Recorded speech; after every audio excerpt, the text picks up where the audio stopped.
Hi again, it's Gretchen.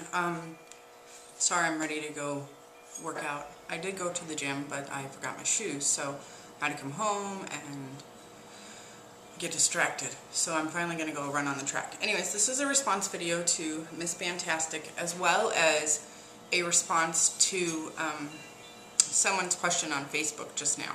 Let me do my response to msbandtastic. She did a response video to Bex Gets Banded, I believe is her name, and her binge eating.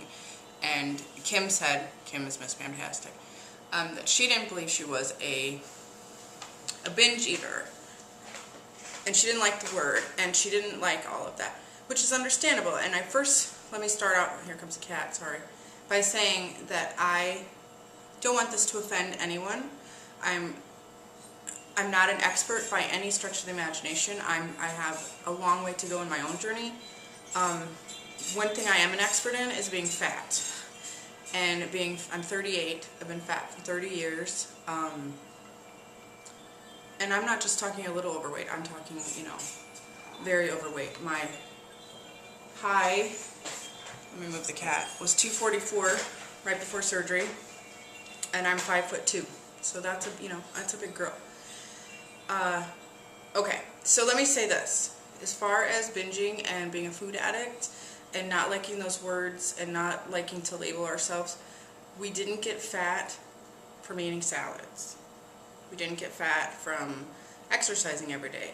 We got fat from genetics, we got fat from eating habits, we got fat from how we were raised. And as an adult, really, I maintained my fatness because of the choices that I made. And I could lie to myself all day long and to everyone else, oh no, I eat healthy, I work out, I do all of this stuff. Well, apparently that's not the case. And I am a food addict. I will wholeheartedly admit that to you. Some of my addictions, one of my addictions is raw cookie dough, okay? My husband likes to make cookies. So he brings the shit in my house and puts it in my refrigerator. You know, the Toll House pre-cut, just cut the little squares and put them on your pan cookies. Well, I was on vacation one time, came home, there was some in my fridge, okay? They stayed there. And not only am I a food addict, but I'm a food whisperer. It talks to me. It says, Gretchen, come eat me. It says, ooh, can you imagine how this is going to taste in your mouth? I can taste it on my tongue. I can imagine it. I can smell it. I can do everything to where it drives me so nuts that I'll go eat it, okay? So the last time I had the food or the cookies in my refrigerator, they sat there for about, I'd say, a good week. And then one day he came home and they were gone. And he said, where'd my cookies go? And I said, I ate them. He said, why did you eat raw cookie dough? And I said, listen, it's like an alcoholic. You cannot put beer or liquor in front of an alcoholic and expect them not to eat it, okay, or not to drink it. I'm the same way with food. I know my triggers, and that's cookie dough is one of them. Ice cream. Other than that, out and maybe my other stuff is maybe portion control. But as far as being a food addict, I don't put food in my house that I'm gonna eat, like that I will be drawn to or be, or food that speaks to me, so to speak, that says come eat me. I don't do that. I don't put cookie dough in my refrigerator. I don't put shit in my pantry that I know I'm gonna eat. There are chips. I could show you my pantry. There's chips in there. There's nuts in there. Most of it is really healthy stuff because I feed my kids healthy as well. But, and contrary to what everybody believes, I did always feed them healthy. We don't eat red meat very often, maybe once a month. We eat turkey and fish and that kind of stuff. So anyways, but my kids get chips and some dessert cakes with their lunch. I don't eat the shit because at this point I have tried every diet under the sun and I had the lap band, okay?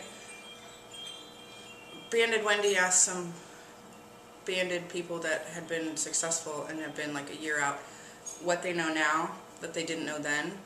And I think we all could have responded to that video because I didn't know a whole lot of what to expect with the lap band until after. I knew some because I did my research because that's how I am, but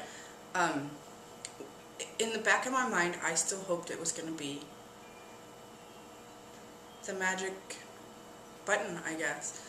The thing that was going to make it all go away and was going to just drop off, like, every day I was going to wake up and one day I was just going to wake up and I was going to be skinny, which is something I have never been, so I'm very much looking forward to it. But that didn't happen. You know, the lap band is not a magic button. I know people that have gastric bypass that lose weight rapidly, or have the sleeve and lose weight rapidly. That's not the case with my experience with the lap band, or people that I know that have the lap band. Now, granted, I have lost I know I've said this before, but I'll say it again on this video. 53 pounds since November 29th, which was the start of my liquid diet. November 29th, 2010. I had lap band surgery on December 8th. Went to my surgeon today, and I did not get another fill, and I have 7.5 cc's and a 10 cc band. I do have restriction at this point. He asked me, though, today, why am I successful? He said he wants people to lose 50 pounds in a year, not 50 pounds in 3.5 months. So how did I do it? And I said, I eat less, right? I follow the lap band rules for the most part, and I eat healthy. I eat clean. I don't eat processed food. I don't eat white flour, white sugar, those sort of things. So I've kind of incorporated a bunch of different diets, a bunch of different eating habits into this. Does that take away my food addictness? Is that even a word? No, it does not. Does it make the food stop talking to me? No, trust me. In the grocery store, I can hear it. I avoid those things. This is an addiction, regardless of what you want to think about it. This is an addiction, whether it be to feed your emotions, to feed your loneliness, to feed whatever it was. This was the one thing that we, at least myself, I was secure in, is I identified myself as being a fat person. I was a big girl. I've always been a big girl. That's just who I am. As that's going away, as I'm losing weight, I have to redefine myself and redefine who I am.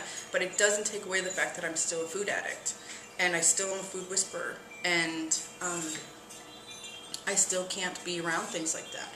I am very much devoted to making this successful. This was a huge decision for me to get the lap band.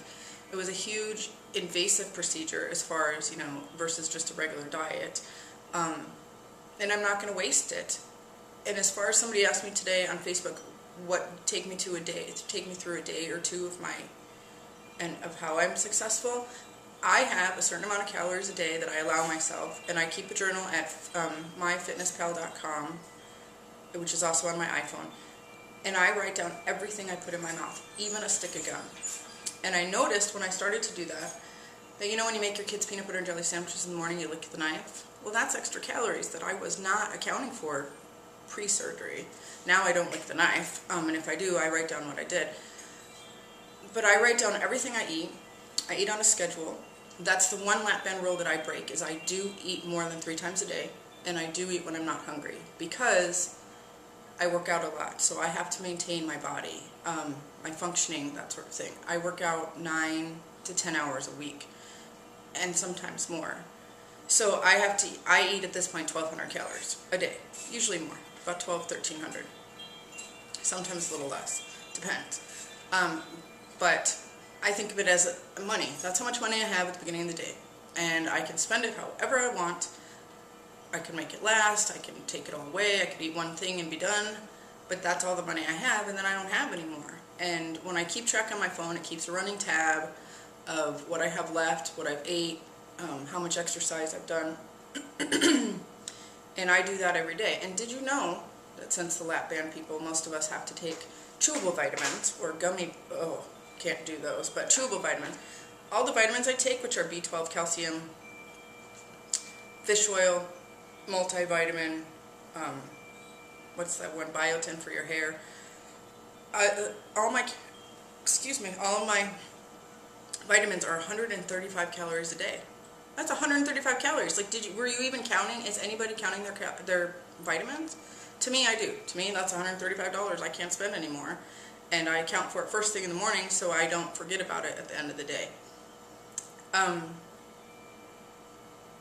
So I made some notes. Let's see if I covered it all.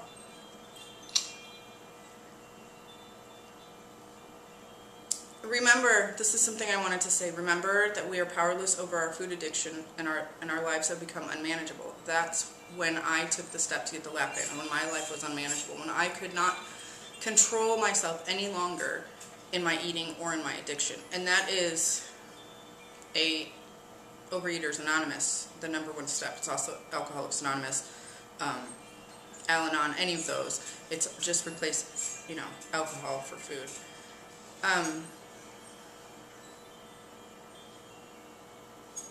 Okay. There's the same person that asked me on Facebook today about my successful days, which I will post, or what is a day for me. She says stuff like, I'll say, how was your week? Oh, it wasn't very good because I went to this restaurant, or I'm going to start on Monday because we're going to this restaurant, or I have some people in town and we're going to do this weekend. No, this is not a diet. This is not a Monday through Friday sort of thing. This is a lifestyle, and I think that if you're not ready to embrace that, then you won't be successful. This is not a next week I get to get off of this and eat cake. No, this is every single stinking day. I eat like I eat. I work out like I work out. I am accountable to many, many people, which is great, by the way. And that's what makes me successful. Aside from what I eat and all that kind of stuff, this is a lifestyle. This is a way of life.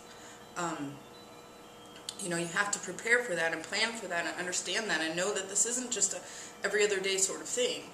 If I want to eat cake, I do, but I account for it in my calories. And I, you know, like this morning, I had a blueberry streusel, some sort of muffin, which I have not had in probably a year, from Starbucks. It's 360 calories. So, guess what? That was my calories for morning and lunch. Was it good for me? No. Did it have a lot of protein in it? No. Am I now, like, you know, coming down because I don't have any protein? Yeah, I am. Sorry, is my face really oily? But I can have those things, just as anybody else can have those things. But you have to be accountable for them, and you have to write them down, and you have to understand that those things, you know, can hurt you in excess. I teach my kids the same things. You can have anything you want to eat, but in excess, anything is bad for you. Whether that be exercise, water, whatever. In water, I drink tons of water. I drink probably over 100 ounces a day. And protein, I have probably between 100 and 150 grams a day of protein. Most of it I drink because I can't eat that much. So, anyways, I hope I didn't offend anybody. I hope this made sense. I know that we, you know, kudos to Bex for even admitting her food addiction and her binging the other day. We all have those moments, trust me. And Kim, as far as yours is concerned, you said it was an aha moment about you were hungry. You were waiting till you were hungry to eat, which in my opinion, don't ever do. I eat every 2 hours, whether I'm hungry or not, and between 100 and 300 calories every 2 hours. And then I'm really never hungry. Except for the afternoon, I can get there, but then I eat a protein shake and I'm done, and come dinner and I'm not as hungry and I eat a lot less. So anyways, thanks to you guys for sharing. I watched your video, Kim, and I was like, I have to post a video, which I've never done. So again, I hope this doesn't offend anybody. I know this is really long. Thanks for listening, and remember, we didn't get this way because of good choices. So we have to change the way we think in order to succeed, or continue to think the way we did and we're going to fail. That's pretty much how it is. So that's my opinion, at least. So anyways, hope this works out. I'm going to watch it. Hopefully I'm not a complete idiot and I have to erase it. So have a good day. Bye.